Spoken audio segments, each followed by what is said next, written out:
축구를 생각하고 봅니다. 안녕하세요, 김윤의 축구약입니다. 지난 일요일에는 유럽 축구 시즌의 마지막 경기라고 볼 수 있는 유럽 챔피언스리그 결승전이 펼쳐졌는데요. 결과는 첼시가 맨시티를 상대로 1대0 승리하면서 9년 만에 유럽 챔피언스리그에 우승했습니다. 이 경기는 많은 이야기들이 나오고 있지만 이 중 가장 많은 관심을 불렀던 건 과르디올라의 전술이었습니다. 과르디올라는 그동안 매번 챔피언스리그에서 중요한 순간에 뜬금없는 전술을 들고 나와 많은 아쉬움을 불렀는데요. 이번 경기에서도 첼시의 빌드업 형태를 제어하기 위해 여태까지와 다른 수비 패턴과 공격 패턴을 준비했습니다. 먼저 양 팀의 선발 라인업과 포메이션을 살펴보면 나올 수 있는 선수는 다 나왔는데요. 다만 맨시티는 페르난지뉴나 로드리 대신 귄도안이 수비형 미드필더 위치에 출전하면서 예상과는 다른 선발 라인업을 보였습니다. 맨시티의 선발 라인업은 파격적인 라인업으로 볼 수 있었고, 라인업만 봤을 때 개인적으로 어떤 전술을 들고 나왔을지 기대가 되기도 했습니다. 맨시티는 빌드업 상황에서 평상시 보였던 빌드업 형태와 완전히 다른 빌드업 형태였는데요. 후방에 2명의 센터백과 우측 풀백이 센터백 자리로 이동해 3명의 선수가 후방에 위치하고, 센터백 라인 앞에 귄도안이 위치하며 진첸코와 베르나르드 실바가 귄도안 앞에 위치하는 형태였습니다. 또 스털링과 마레즈가 양쪽 측면에 넓게 위치하고 더브라이너와 필포덴이 가운데 위치하면서 중원에서는 다이아몬드 형태가 만들어지고 2명의 윙포워드와 더브라이너가 원톱 자리에 있는 점을 파악할 수 있었습니다. 그래서 이 포메이션을 살펴보면 1-3-4-3 다이아몬드 형태로 볼 수 있었습니다. 무엇보다 이 전술을 펩이 왜 이 전술을 사용하려 했으며 첼시의 어떤 약점을 활용하려 했는지 파악하는 것이 중요한데요.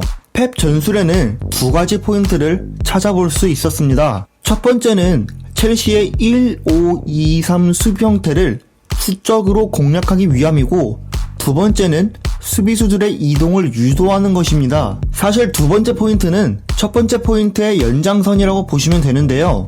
이렇게 포지셔닝을 잡은 맨시티 중원은 측면에서 좁은 형태를 유지하고 수적 우위를 점하고 있는데요. 좁은 공간에서 진첸코와 베르나르드 실바는 상대 센터백을 끌어내게 만드는 게 중요했습니다. 첼시는 이렇게 스토퍼가 전진할 수밖에 없는데요. 캉테와 조르지뉴가 수비라인 앞 전체 커버하는 공간이 넓기 때문에 진첸코와 베르나르드 실바를 스토퍼가 전진하면서 양쪽으로 넓은 공간을 커버해야 했습니다.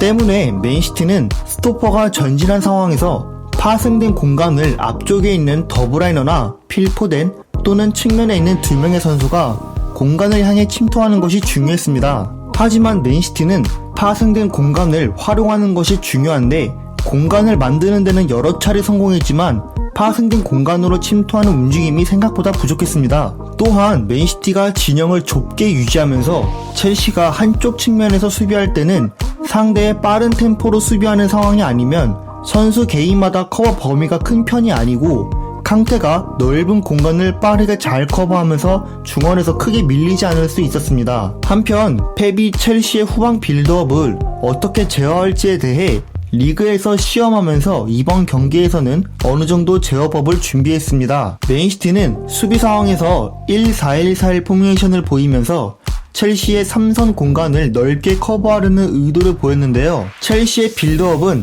짧은 패스의 특징을 갖고 있기 때문에 맨시티는 첼시의 후방 빌드업이 스토퍼가 볼을 소유한 채 측면으로 이동하면 원톱에 있는 선수가 압박하면서 윙어는 스토퍼, 2선에 있는 선수는 각각 캉테와 조르지뉴를 압박하고, 반대편에 있는 윙어는 측면이 전환될 경우 반대편 풀백과 같이 전진해 최소한으로 막는 압박 포지셔닝이었습니다. 그래서 첼시가 측면에서 볼을 잡으면 측면에 따라 하베르츠나 마운트가 넓은 측면에서 내려오는데 첼시는 상대 풀백 전진을 유도하는 시스템이었습니다. 그런데 여기서 시티의 압박 특징에는 한 가지 더 있는데요. 그 특징은 바로 귄도안입니다. 펩은 귄도안이 캉테가 넓게 움직일 때 전진하는 상황을 견제하기 위해 캉테 근처에 2명의 선수를 마크하는 역할이었습니다. 캉테는 올 시즌 수비에서 여전히 최고의 활약을 보여주고 있고, 이전보다 더 간결한 패스와 훌륭한 오프더볼 움직임을 보여주기에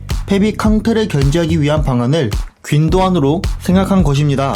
결국 맨시티의 압박의 초점은 첼시의 후방 빌드업을 제어하는 것이고, 첼시가 후방 빌드업 상황에서 여러 차례 실수가 나왔듯이 맨시티는 실수를 유발하려는 것이었습니다. 그래서 첼시의 몇 차례 실수가 나왔지만 맨시티의 압박 시스템에도 분명 약점은 존재했습니다. 맨시티의 압박 상황에서 스털링이나 마레즈가 상황에 따라 첼시 윙백을 잡지 못해 워커나 진첸코가 전진하거나 하베르츠와 마운트가 밑으로 내려올 때 약점이 작용됐고, 이 약점을 통해 첼시의 득점이 나올 수 있었습니다.